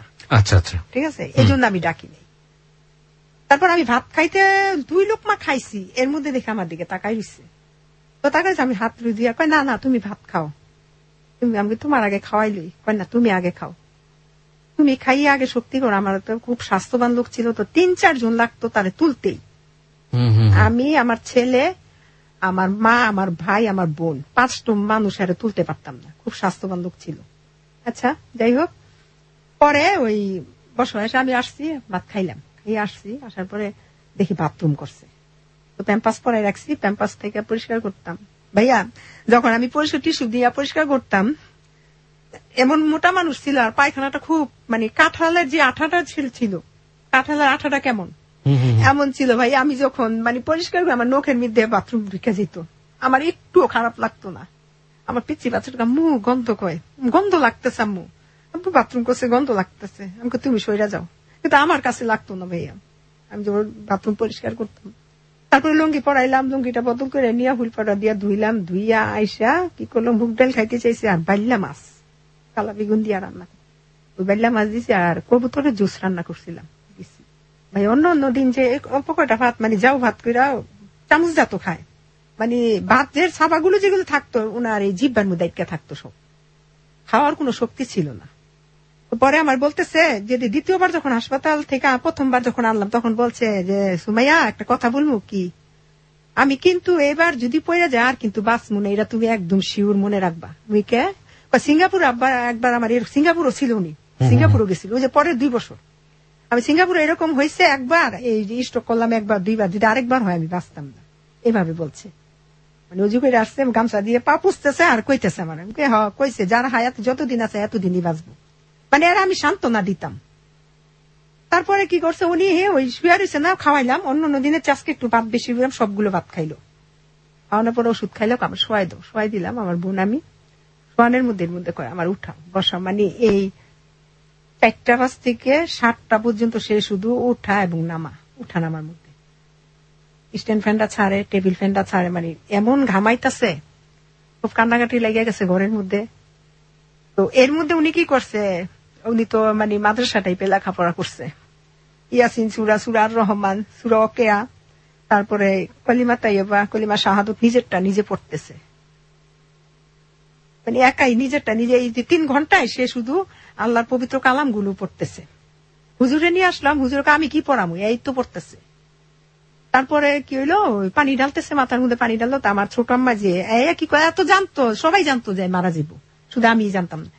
কি করছে, আমার হাজবেন্ডের হাতটা ধরে কয় জামাই আমার মাফ করে দিয়েন, এই কথা বললাম না। আমি কি করছি, আমার মার একেবারে ধাক্কা ফালাই যে বাইরেও আমার ঘর থেকে, এর যে কথা বলে স্ট্রোকের রুগী তো ভাবতেও পারে যে আমি মারা যাবো, আমার কাছে মাফ চাই। বলতেছে যে আম্মা ওর কথা আপনি কিছু মনে করেন না, এইভাবে বলতেছে, আম্মা আপনি আজকে থাকবেন, আপনি এখানে থাকবেন, তুমাইয়ের সাথে থাকবেন, তুমাইয়া একা একা থাকে রাতে, আপনি আজকে থাকবেন, অন্য দিন থাকেন না, কিন্তু আজকে থাকেন। হ্যাঁ বাবা থাকুন। পানিটা ঢালার পরে দেখো আমার শোয়াই দাও, ওনার বোন আসলো, ছোট একটা বোন, নবগঞ্জ বিয়ে হয়েছে, উনি আসলো, ওনার হাজবেন্ড আসলো, বোনের হাতে লুডুস খাইলো, পানি খাইলো, নিজের হাত দিয়ে বোতল দিয়ে পানি খাইলো। খাওয়ার পরে বোনের কইতেছে মিনু আমার শোয়াই দিছে। পরে আমি আবার যে হার্টের রুগী আবার আলাদা দুধ দেয় ডাক্তারে, আমরা যে সাধারণ রুগী মানুষেরা যে দুধগুলো খাই ওগুলো না, হার্টের রুগী দুধই আলাদা। তো বলতেছে ভাবি একটু দুধ দেন। এর মধ্যে আমার বলতেছে আমার হাসপাতাল নিয়ে যাও, আমি সব কাগজপত্র ফাইল টাইল মানে একা একা সবকিছু, যা পূর্বে যে চিকিৎসা হয়েছে সবকিছু আমি নিছি, সিটি স্কেল করাইছি, সবকিছু নিছি। এর মধ্যে ডাক্তার আছে, ডাক্তার বলতেছে, ডাক্তারে সালাম দিল, দিয়ে বলতেছে হাসপাতাল যাবেন আপনি? ভাই আমার আমার জ্যাঠো তো ভাই ডাক্তার, আমার হাসপাতাল নিয়ে যান। হাসপাতালে সিএনজি নিয়ে আসছে, নিয়ে যাইব। আমি আমার দেবরের ফোন দিলাম যে ভাইটাই ওনার জন্য টাকা পয়সা খরচ করছে, ভাইটার খুব করছে। দেবরের ফোন দিলাম, দেবর বললো, খালি আমার বলতেছে যে আমার ভাই শওকতের খবর দাও, শওকত হাজি হ্যাঁ এর খবর দাও। আমাকে তো বাদাম তুলি আছে বাবুবাজার, উনি ব্যবসা করে, উনি আসে নাই তো, আসছে। ভাই আমার এতটুকু খেয়াল ছিল না যে এর ভাইয়ের সাথে আমি ফোনটা, এর ভাইয়ের সাথে যে আমি কথা বলবো, এর ভাইও বললো না যে ভাইয়ের কেন আমার ফোনটা দেন, আমারও মনে ছিল না যে ভাইয়ের সাথে আমি কথা বলাই, মানে খুব ইচ্ছা ছিল ভাইয়ের হয়তো বা কিছু বলতো। বলার পরে তারপরে ফোনটা ওনার সাথে কথা ভাবি তাড়াতাড়ি পাঠাই দেন হাসপাতাল। পাঠানোর কথা কই আমার দেখি আমি দুধ বানাইতেছে, আমার দিকে তাকাই সামনে এসে হাত দুইটা ধরছি চেপটা ধরে, না আমি বলতেছি আমার তুমি কিছু বলবা? কয় কি, কয় না আমি কিছু বলতাম না, তুমি ভালো থাইকো। এসে আমি কই কি তুমি কি তোমার ভালো লাগে না? কয় না গো আমার একটুও ভালো লাগতেছে না। আমার মাই করতেছে আপনি কিছু দেখেন? কয় না আমি কিচ্ছু দেখি না, আমি সবাই আপনাকে দেখতেছি। আমি কান্নাকাটি করতেছি। আমার বড় যা যে ছিল উনি আমার টাইনা বাড়ু, তুমি কান্নাকাটি করতেছো কেন? 3 বার শুধু আল্লাহ বললো, আল্লাহ বলার পর উনি মারা গেল। ওনার মৃত্যুটা এখনো আমি ভাইয়া বলতে পারি না। আল্লাহ যে পৃথিবী থেকে স্ত্রী রেখা কোনদিন স্বামী জানায় না আল্লাহ।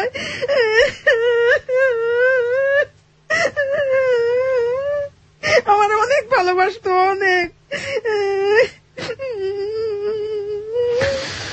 অনেক প্রেমের গল্প শুনেছি এই হ্যালো ইট 920 করতে গিয়ে, অনেক অনেক গল্পের মুখোমুখি হয়েছি, কিন্তু আজকে যে গল্পটা শুনলাম সেটা টোটালি স্পিচলেস। একটা মানুষ, আপনি চিন্তা করেন, ভালোবাসা বোঝে না, প্রেম কি বোঝে না, তার আগে একটা মানুষকে শুধু ভালো লাগা, তার চাইতে এত এত বড় বয়সে বড় একটা মানুষকে বিয়ে করা, 14 বছরের দূরত্ব, 14 বছর দেশের বাইরে থাকলো, মাত্র কয়েকদিনের জন্য তাকে কাছে পাওয়া, হাতে গুনে কয়েকটা দিন, এবং সেই মানুষটাকে যখন সে পেল তখন আসলে সংসারে বছর খানেকের জন্য, একটা বছরের জন্য, এবং সে একটা বছরের একটা নির্দিষ্ট সময় পর্যন্ত সে অসুস্থই থাকলো, এবং সে অসুস্থ, কত ভয়াবহ রকমের অসুস্থ, নিজে হাতে বাথরুম পরিষ্কার করা, এবং সেই মানুষটার চোখের সামনে মরে যাওয়া। তার জন্য আজকের হেলো ইট 920 আসা জীবনের গল্প নিয়ে। ওকে, যেখানটা আমরা ছিলাম, সুমাইয়া বলুন। তারপর উনি ইন্তিকাল করলো, তারপরের দিন সারা রাত ছিল বাড়িতে।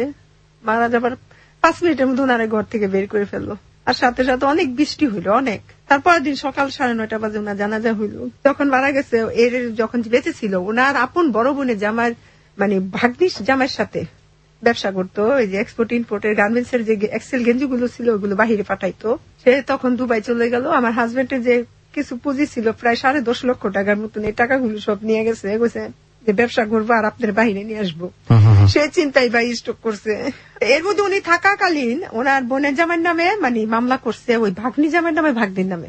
আচ্ছা, উনি পেতো টাকাটা কে পেতো আসলে? আপনার তিনজনে মিল্লা ব্যবসা, যৌথ ব্যবসা করতো। আচ্ছা, আপনার হাজবেন্ডের কাছ থেকে টাকাটা পেতো? হ্যাঁ, টাকা না নিত, নিয়ে গেছে। মানে আপনার হাজবেন্ডই টাকাটা পেতো? হ্যাঁ, পেতো, কিন্তু টাকাটা তুলতে পারেনি। না, আচ্ছা, গেছে গা বাহিরে, আর কোনো যোগাযোগ রাখেন, এই চিন্তাই করছে। আর বোনের সাথে সম্পর্ক নষ্ট হয়ে গেছে। ওকে, আপন বড় বোন ভাই মারা গেছে, আসে নেই, দেখতে আসে নেই, পাশাপাশি বাড়ি। আর আমার হাজবেন্ড আমার হাসপাতাল থাকতে বলছে যে আমি যদি মারা যাই তুমি কিন্তু এই মামলাটা ছাড়বা না, ধরে রাখবা। আমার বই লাগেছে। 12 দিন পরে ওইখানে মানে ওই যে কবরস্থানের সার্টিফিকেট, সনদপত্র, মৃত্যু, এগুলো চেয়ারম্যানের সার্টিফিকেট সবকিছু নিলাম, নিয়ে এইগুলো আমার এক মামারে দিয়া ওই কোর্টে পাঠাইলাম। ওইখানে মানে জানাইলো যে উনি মারা গেছে। 16 দিনের মাথায় তারিখ পড়ছে, তখন নিছে 3 রোজা। আচ্ছা, 16 দিনের আমি গেছি কোর্টে। আমি তো বাদী, কাঠগড়াইতে আমাকে দাঁড়াতে হবে। আমি আবার 3টা বাচ্চা নিয়ে কাঠগড়ায় দাঁড়াইছি। ম্যাজিস্ট্রেট আমাকে জিজ্ঞেস করে আপনার নামটা যেন কি, এভাবে বলছে।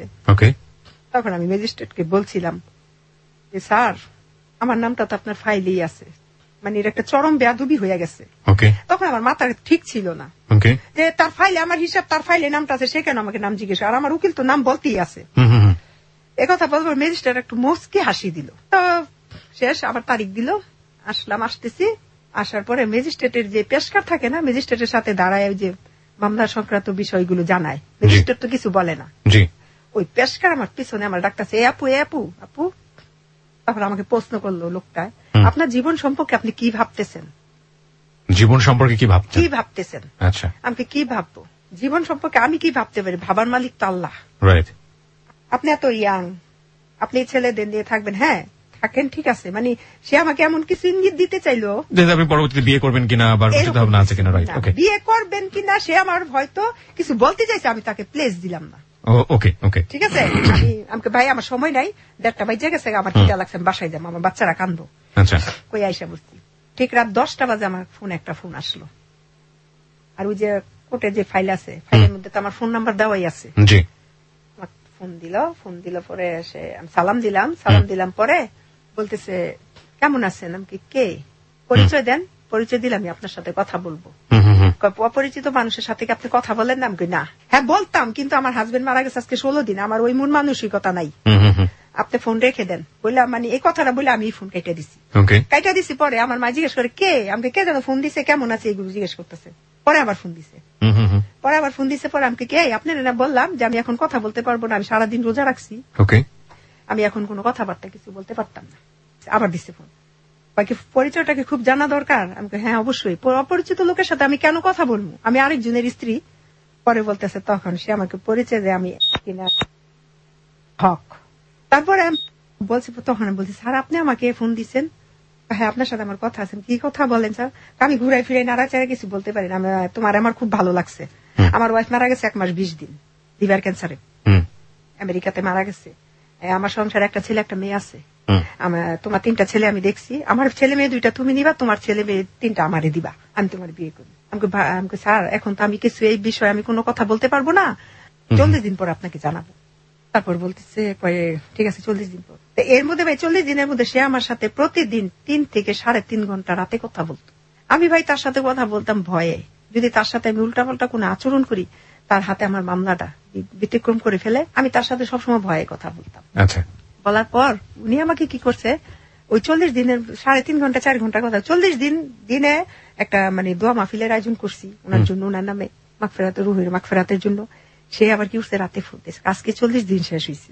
তখন বলতেছে যে আপনি আমাকে রেজাল্ট দিবেন। আমি ভাই আপনার এতদিন তো বলছি স্যার, আজকে বললাম ভাই দেখেন আমার 3টা শিশু সন্তান, যদি মেয়ে হইতো আমি একটু বিবেচনা করতাম, ছেলে আমার এই 3টা সন্তান যে সুসন্তান হবে আমি কোনো গ্যারান্টি দিতে পারি না, আমি ভাই বিয়ে টিয়ে করতে পারতাম না। আপনি স্ট্রেটলি জানাই দিলেন? হ্যাঁ। ওকে। এই কথা বলার পরে সে আমাকে মনে করেন অনবরত প্রতিদিনই ফোন দিত, ওনার অফিস টাইম শেষ করে আমার ফোন দিত। আমি ভয়েই কথা বলতাম, তারপরও ভয়ে বলতাম। আচ্ছা। বলার পর সে আমার সাথে 3.5 মাস কথা বলছে। বলতে বলতে যখন যেদিন লাস্ট রাত, সেদিন 4.5 ঘন্টা শুধু আমি কথা বলছি। এই 3.5 মাস সে আমার সাথে সে কথা বলে গেছে, আমি 2-1টা কথা বলছি। আর সেদিন আমি তারে কথা ফিনিশিং দিছি, কথা তারে বলতে দেইনি। আপনি অনেক কথা বলছেন, এবার আপনি শুনবেন, আমি বলবো।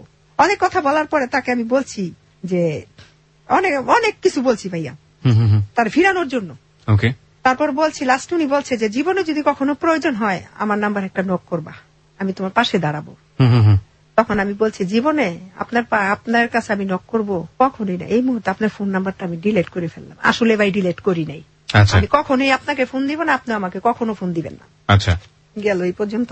আমার হাজবেন্ড যে চলার একটা সেফটি ছিল, ব্যবসাতে ওনার টাকা ছিল, হ্যাঁ 2 লাখ টাকা ছিল। সেই 2 লাখ টাকা ওইখান থেকে আমার প্রতি মাসে 8 থেকে 9,000 টাকা মাসে দিত। আচ্ছা।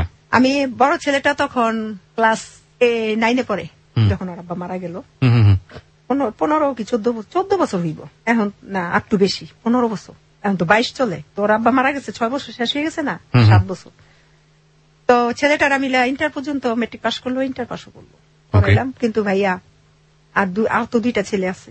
একটা ছেলে আমি প্রাইভেট মাদ্রাসায় পড়াইলাম, সেখানে বর্তমানে ও হাফেজ। ভেরি গুড, খুবই ভালো। আর ছোট ছেলেটারও মাদ্রাসাতে দিছি, ওই ছেলেটাও লেখাপড়া কোরআন নাজারে আছে, এখন কোরআন পড়তেছে। এর মধ্যে টাকা পয়সা আমার হাজবেন্ডের যেখানে টাকা ছিল সেখানে টাকা ভাই এরকম ভাবে আসতো, 1 মাস যদি টাকাটা থাকতো 3 মাসই বন্ধ থাকতো, আর বাকি 3 মাসটা তো আমাকে কাভার করতে হতো ঋণ করে। সেই ঋণগুলিকে আমার পরে আবার শোধ করতে হইতো। আর এই কথাটা বলে রাখি, আমার ঘরে বর্তমানে আজকে 21 বছর ধইরা 3টা এনজিও সমিতি আছে, ওর আব্বা থাকতে এগুলো। তো ভাই দেখা যায় যে 3 মাস যদি টাকাটা বন্ধ হয়ে যেত, ওই সমিতির থেকে কিছু, আমি তো আবার ওই সমিতির সভাপতি ছিলাম, আসি। ওই সমিতি থেকে কি করতো, ওই ঋণ টিন তুললা, ওই যে ঋণটা থাকতো ওইটা দিতাম। এরকম করতে হতে যখন ওইখান থেকে ব্যবসা থেকে টাকাটা দিত ভাইয়া, টাকাটা 1,000 করে, 2 লক্ষ টাকা 1,000 করে দেওয়া শুরু করলো। আজকে 1,000 টাকা দিলে 3 দিন পরে আবার 1,000 টাকা দিত। তো 3 দিন পরে যদি ভাই আমার ঘরে আমরা ফ্যামিলি মেম্বার 4 জন, এর মধ্যে ছেলেদের লেখাপড়া, খাওয়া খরচ, মাদ্রাসার খরচ দিতে হইতো।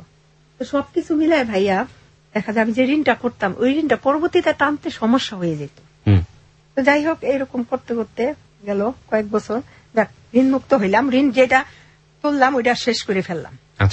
ওরা এই 5 বছরের মধ্যে, ঠিক 5 বছর পর, 5 বছর না 5 বছর 5 বছর শেষ, গত ফেব্রুয়ারি মাসের 9 তারিখে, আমার মনে আছে একদম তারিখটা আমার সারা জীবন মনে থাকবে।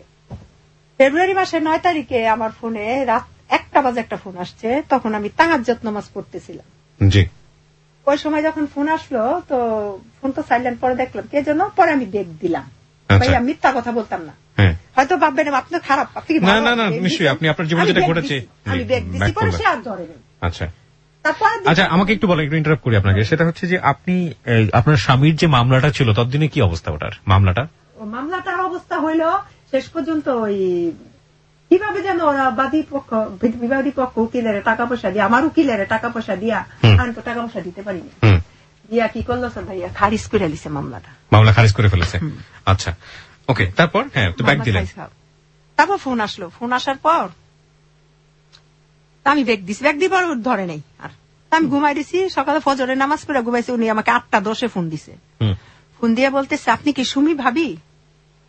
আমি ঘুমের এর মধ্যে যেমন কে, মানে খুব গভীর ঘুম।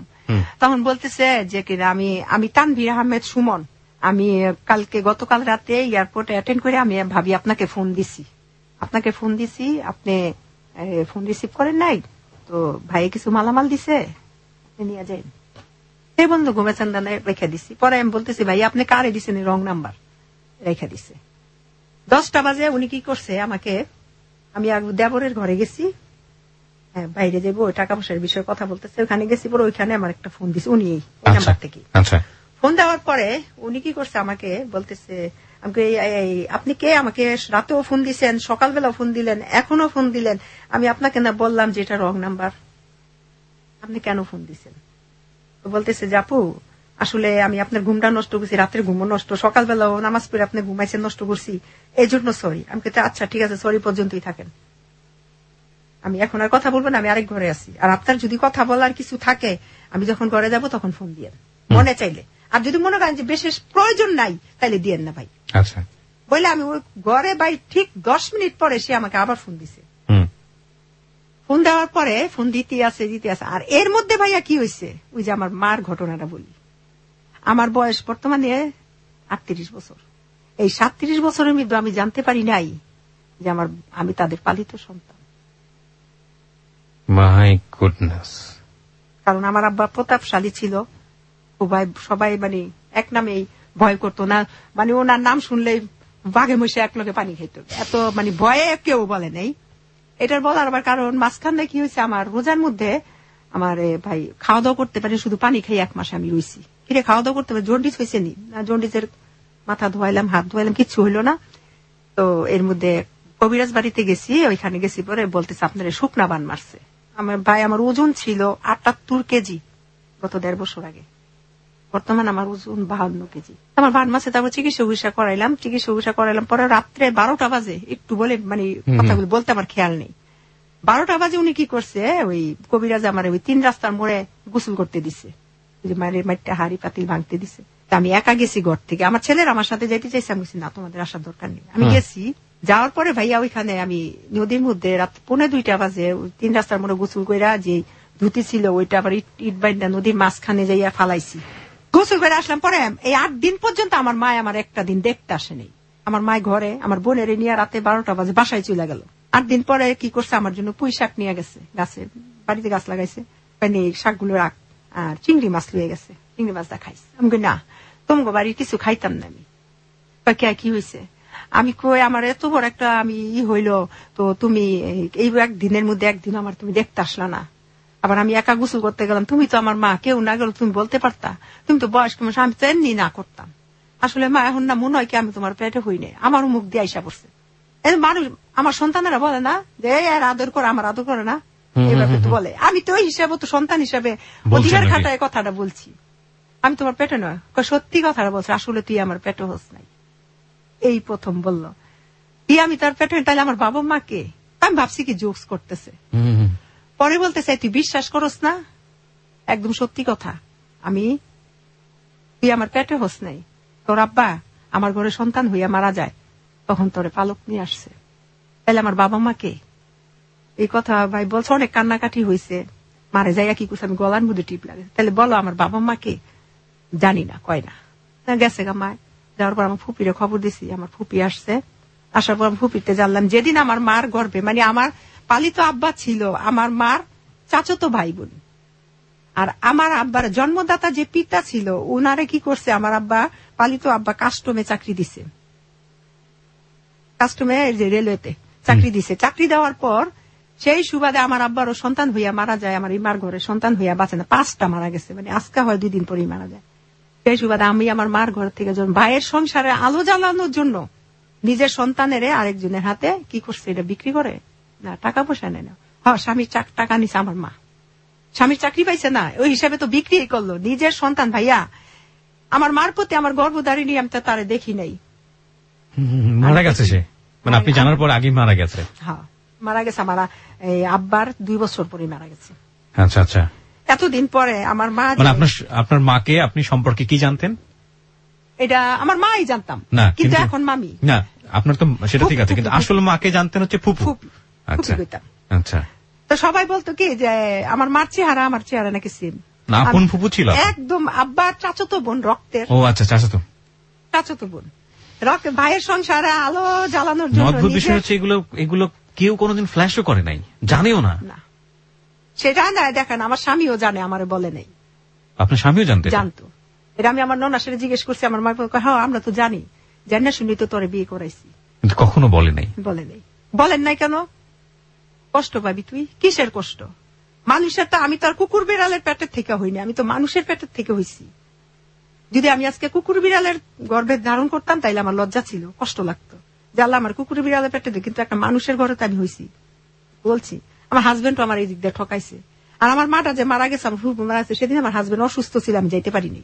আমার হাজবেন্ড অসুস্থ, আমি তার মারা গেছে ভাইয়া, আমি জানি না সেটা কি রক্ত তো না, আমি তো আমার বাবার রক্ত না, আমি আমার মায়ের রক্ত না, হয়তো গর্ভধারিণী মা। যেদিন আমার ফোন দিছে যে ফুপি মারা গেছে, আমার চোখ দিয়ে না পানি পড়ছে কেন, শীতের দিন ছিল, আমার মা আমার ঠকাইছে। আমার হাজবেন্ডে পরে যে ফোন দিছে যে ও কাঁদতেছে কেন, তখন বলছে যে ওর মা মারা গেছে। তখন এই পাশের থেকে তো শোনা যায়, ওই পাশে তার কি বলে শুনি না। তখন আমি জিজ্ঞেস করছি, উনি জিজ্ঞেস করছে তাহলে আমি কি সুমাইয়ারে নিয়ে আসমু? না না দরকার নেই, আচ্ছা ঠিক আছে। তারপরে আমার মা মারা গেল, তাদের সাথে আমার ভাই বোনদের সাথে যোগাযোগ নেই, কারণ আমি যদি তাদের সাথে এখন যাই, কোন সময় তাদের আমার পরিচয় হয় না। এখন যদি তারা ভাববে সবকিছু হারাইয়া অসহায় আমাদের কাছে আসছে, আমি পরের কাছে যাব, আপন লোকের কাছে যাবো। তাদের কাছে তার মার যদি, তাদের যদি আপনই হইতাম, রক্তেরই হইতাম, নিজের সন্তানের ভাইয়ের সংসার আলো জ্বালাইতে নিজের সন্তানের বলি দিছে। ভাইয়া একটা আমার ঘরে সন্তান হয়েছে আমি জানি না। একটা মা যখন সন্তান জন্ম দেয়, আল্লাহ তার পেটে তার সন্তান দেয়, সে দুনিয়াতে আসার আগে একটা রিজিকের ব্যবস্থা করে দেয়। আর ওই সন্তানরা একেবারে চোখ বুঝা 6 মাস তার মায়ের বুকের দুধ খাইয়া বড় হয়। আমার মায় কোনোভাবে দিছে, কোনোভাবে আমার মায় দিল। আমি তো তার ঘরে খাবার ছিল না, ঠিক আছে, কিচ্ছু ছিল না, কিন্তু বুকের দুধটাও তো ছিল। আমার ভাগ্যে, মানে এখন বুঝি যে আমার মায়ের বুকের দুধ আমার ভাগ্যে জুটে নাই, পরের বাড়ির গরুর দুধ আমার ভাগ্যে জুটছে। কিন্তু ওই মায়ের 2.5 বছর আমি বুকের দুধ খাইছি। উনার মার সন্তান মারা গেছে সেদিন 5 দিন, 5 দিনের দিন নারী কাইটে নিয়ে এসে পড়ছে, আমার ফুপি আমার বলছে। তারপরে এই আর কি, আমার স্বামী ওইখানে আমার ঠকাইছে, আমার বলে নাই কিছু। এটার জন্য আমার স্বামীরও আমি ক্ষমা করব না, কারণ মায়ের কাছ থেকে সন্তানের হকটা বঞ্চিত করছে সে জেনে শুনেও। সে অসুস্থ ছিল, আমি তো, সে যে আমার মা সে তো জানতো, সে তুই আমার তার শাশুড়ি কথা কেন শুনবে? তার স্ত্রী তো তার শাশুড়ি দেখা আনতে পারতো না ইচ্ছা করলে। না কিন্তু একটা জিনিস আমি বুঝি না, গোপন রাখছে কিন্তু সারাটা জীবনই রাখতে পারতো, কেন শেষ বয়সে এসে সেটা জানিয়ে দিল? এখন ওই আমি কি করছি, ওই সমিতির থেকে 2,40,000 টাকা তুলছি, তুললা চাউলের গদির মধ্যে দিছি, যে আমার ঘরে যেহেতু স্বামী 5-7টা নামে দিয়া, আমি কি করছি চাউলের গদির মধ্যে টাকাটা দিছি, যা ওইখান থেকে যে ইন্টারেস্টটা আসবে ওইটা দিয়া সমিতি চলে যাব। ঠিক আছে ভাইয়া? সমিতিতে দিতে হইতো সপ্তাহে 3,500, 4,500, আমি টাকা দিতাম 7,300। যখন টাকাটা তুললাম, কোন নামটা 5 সপ্তাহ, কোন নাম 6 সপ্তাহ, কোন নাম 2 সপ্তাহ আইসা মানে আটকা গেল টাকাটা। ওই চাইলের গদির ওয়াইফ যে বেড়ায়, ওই বেড়ার স্ত্রী অসুস্থ, কিডনি প্রবলেম, মাদ্রাজ নিয়ে গেছে, সে টাকা স্টপ করে রাখছে। সে আসছে, আসার পর এখন শুনলাম যে এখান থেকে গেছে নারায়ণগঞ্জ, তার নারায়ণগঞ্জ কালীবাজার চালের দোকান। এখন যে আমি 2.5 লক্ষ টাকা সমিতির থেকে নিলাম ভাইয়া, এখন তো আমি টানতে পারি না। এখন আমার বাড়ি ঘর আমি থাকতে পারি না ভাই। 2.5 লক্ষ টাকা এক সমিতি, আরেক সমিতির থেকে নিছি 28,000, আরেক সমিতির থেকে নিছি 25,000। এই টোটাল টাকাটা এইভাবে ভাইয়া দেখা যায় 2.5 লক্ষ দিছি, গড় 5,000 খাইছি। কিন্তু এ পর্যন্ত সন্তানদের নিয়ে আমি আছি। আমি সবসময় চিন্তা করতাম আমার সন্তান 3টে আমার কাছে বড়, আমি বিয়ে করলে একটা স্বামী পাবো, কিন্তু আমার সন্তানেরা বাবা পাবে না, কোনোদিনই না। আমার সুখের ঘর আমি দুঃখের আগুন লাগাইতে চাই না, কিন্তু ওই আগুনগুলি আমার ঘরে আসলো। আমার মায়ের দিক দিয়ে টাকা, সমিতি টাকার জন্য আমি টাকা দিতে পারি না, পালাই পালাই থাকি। এলাকা থেকে আমি 72,000 টাকা ঋণ করছি ভাই, এগুলো সব সংসারে আমি খাইছি, ছেলে মেয়েদের লেখাপড়া যায়। এখন 6-7 মাস ধরে আমি এই কিনা বেতন টেতন দিতে পারি না, পড়া স্টপ। মানে ওরা যে মাদ্রাসা হুজুরা জানে আমি খুব ভালো, অগ্রিম বেতন দিয়া ছেলেদের পড়াইতাম, সেই হিসাবে আর ছেলেটাও মাদ্রাসার মধ্যে 1 নম্বর ছাত্র। আমার ছেলেটা খুব ব্রিলিয়ান্ট ছাত্র, ওই ছেলেটাও ক্লাস 5-এ বৃত্তি পাইছে। তাই এখন ভাই আমি ওইখানেও ছেলেদেরও লেখাপড়ার স্থগিত রাখছি। মাদ্রাসা থেকে আমার ফোন দেয়, এলাকায় আমি থাকতে পারি না, 72,000 টাকা ঋণ সমিতির মধ্যে আছে, প্রায় 3 লক্ষ টাকা। এই পর্যন্ত দিতে দিতে ভাইয়া এক সমিতির মধ্যে আসছে 21,000, আরেক সমিতির মধ্যে আসছে 19,000, আর এটার মধ্যে ভাইয়া 1,43,000। 1,43,000 টাকার মধ্যে আমার দুইটা বড় ছেলেটাই সপ্তাহে 2,000 টাকা দেয় ভাই। এখানে আমার আর কোনো ইনকাম নাই। এমন দিন যায় 2,000 টাকা সমিতির দিলে আমার ছেলেটা গাড়ির যে কন্ট্রাক্টদার আছে না, কন্ট্রাক্টদারি করে আমার ছেলে, ওই ছেলেটা 2,000 টাকা দেয়। আমার ঘরে মনে করেন খাবারের কিছু থাকে না ভাই, খুব কষ্ট। দেখা যায় 1 দুগা ভাত আছে, এই ভাত দুগা আমি আনতে গেলে আরেকজনে খাই এলাই, মানে এমন মধ্যে পড়ে গেছি। আবার ঘরে থাকতে পারি না, মানুষ অত্যাচার জুলুম করে। এর মধ্যে আমি যে সম্পত্তিটা পামু, এই সম্পত্তিটার জন্য আমি বাড়িতে গেছি, যে আমি সম্পত্তির জন্য যাই নাই, আমি গেছি এই যে 50,000 টাকা আমার হাজবেন্ড দিছে 2005 সালে 7 সালে, ওই টাকাটা আনলেও তো আমি মানুষ কিছু থামাইতে পারি। গেছি টাকা আনতে গেছি, পরে আমি টাকাটা মা আমি তো এরকম সমস্যায় পড়ে গেছি, তো মা হন এটা কি করা যায়, কি করবি? আমি তাইলাম আমার যে জায়গা আছে ওই জায়গা থেকে 1 কাঠা জায়গা বিক্রি করলেও ভাই একেবারে এই বাজারে 10 লাখ। তোর কি এর জায়গা? আমার কি এর জায়গা, মানে তোমরা আমার জায়গা দিছো না? জায়গা দিছি, জায়গাটা এমন ভাবে রাখছি মাইয়ারা ব্যবহার করতে পারতো না, শুধু পোলারাই ব্যবহার করবো। এর মধ্যে আমার ভাইটা ছিল 2 নম্বর ভাই, ওই ভাই আমারে বইনাগো কোনো জায়গা দিতাম না, বাবাই ব্যাংকের কাছে দলিল লেখা গেছে, এই দলিল আমরা ছুটেছি, বইনাগো কি আর জায়গা দিম? আমি ছুটাইছো তো, আমরা যে ব্যাংকে টাকা দিছি 2007 সালে 50,000 টাকা দিছি, ঠিক আছে জায়গা দিবি না তাহলে 50,000 টাকা দিয়ে দে। মায়ের টাকা কি আর টাকা দিম, মায়ের জামাইকে দিয়ে দিয়ে তুই কইছি এই টাকা জামাই কয়ে গেছে তোরে ছোটতে লালন পালন করছি, এই বিনিময়ে 50,000 টাকা আপনারা কিনা সুমাইয়া আপনাদের কাছে ঋণই আছে, ঋণ সুদ করে যায়। তাইলে আমার বাবাই কি আমার 50,000 টাকা তাই বড় করছে? আমার বাবা আমার ভিআইপি ভাবে বড় করছে, আমি জীবনে কষ্ট দেখি নাই।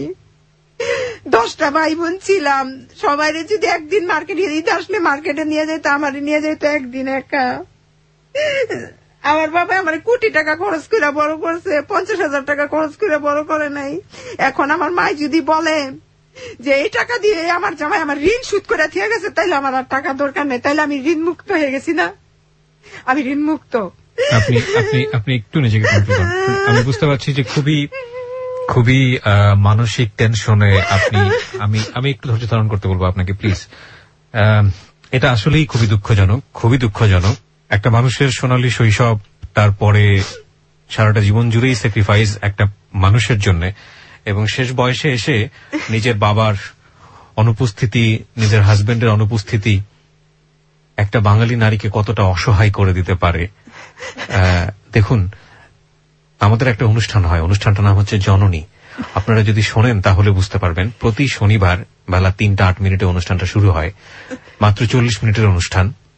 আমরা এমন সব জননীদের ওখানে নিয়ে আসি যে গ্রাম বাংলার আর্থসামাজিক যে অবস্থা, নারীদের প্রতি যে কি পরিমাণ পারিবারিক, সামাজিক, অর্থনৈতিক সব দিক থেকে একটা নিপীড়ন করে একটা মানুষকে তিলে তিলে শেষ করে দেওয়া হয়, সেই চিত্র এখানে তুলে ধরা হয়। আপনারা যদি একটু শোনেন, নিজের জায়গা থেকে যদি কিছু করার থাকে, অন্তত আর কিছু না করতে পারেন, কোনো অবিচার যেন কখনো না হয়, সে ব্যাপারে সচেতন হতে পারবেন। আপনার সন্তানরা এখন কোথায় আছে? আমার সন্তান একটা গাড়িতে কন্ট্রাক্টরি করে, যে হাফেজ, সেও আয়সা পড়ছে একটা মোটরসাইকেলের দোকানে দিছি কাজ করতে, কারণ মায়ের ঋণ। আমার সন্তানেরা বলে আমার মারে সবকিছু বলবা, কিন্তু আমার মারে দুশ্চরিত্র বলবা না। এটা তো আপনি অনেক বড় একটা অ্যাওয়ার্ড আল্লাহর কাছ থেকে পেয়েছেন যে নিজের সন্তানরা আপনাকে অনেক লাভ করে। আর ছোট সন্তানটা কি করে? মাদ্রাসাতেই আছে, এখনো মাদ্রাসাতেই আছে। মানে আপনার জন্য সবচেয়ে বড় বাধা যেটা এই মুহূর্তে আমি বুঝি, সেটা হচ্ছে এই এনজিও ঋণগুলো আপনাকে শোধ করতে হবে। আবার পারিবারিক ভাবে এলাকা থেকে ভাইয়া অনেক ঋণ, 72,000 টাকা ঋণ করছি, এই ঋণের জন্য আমি ঘরে থাকতে পারি। এখন আপনার কি এমন কোন প্রপার্টি কিছু আছে যেগুলো আপনি বিক্রি করে? আমার স্বামীর ভিটে বাড়ি ছাড়া ভাই আমার কিচ্ছু নাই। আমি যদি এই ভিটা আমার সন্তানেরা বলছে মা এক কাটা জায়গা বিক্রি কইরা তোমার ঋণগুলো মুক্ত করি, আমি না করছি, আমি বলছি না আব্বা তোমরা এই কাজ করো না। আচ্ছা আচ্ছা, আমার কথা একটু শোনেন। সেটা হচ্ছে আপনার স্বামীর ভিটা বাড়িটা কত কাঠার উপরে? 2 কাঠা। মাত্র 2 কাঠা। এটা নারায়ণগঞ্জের কোথায়? নারায়ণগঞ্জ বন্দর ব্যাপারী পাড়া। বন্দরের ব্যাপারীতে। আচ্ছা, তো আপনি এখন তাহলে ভবিষ্যতে কি চিন্তা ভাবনা করছেন? কিভাবে আপনি সামনের দিনে এই ঋণগুলা শোধ করবেন? কিভাবে কি করবেন? কোনো চিন্তা ভাবনা আছে?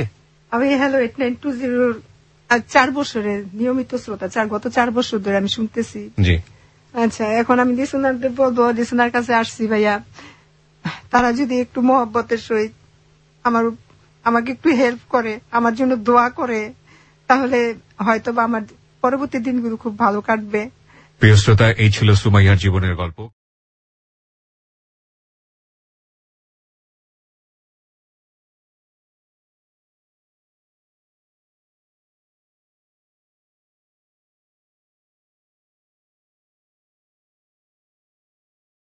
আপনাদের সবাইকে আমার চ্যানেল জীবনের গল্প লাইভ স্টোরিতে স্বাগতম। আজকের গল্পটি হচ্ছে এক রাতের বউ গল্পের সকল পর্ব, অপ্রত্যাশিত বাসর।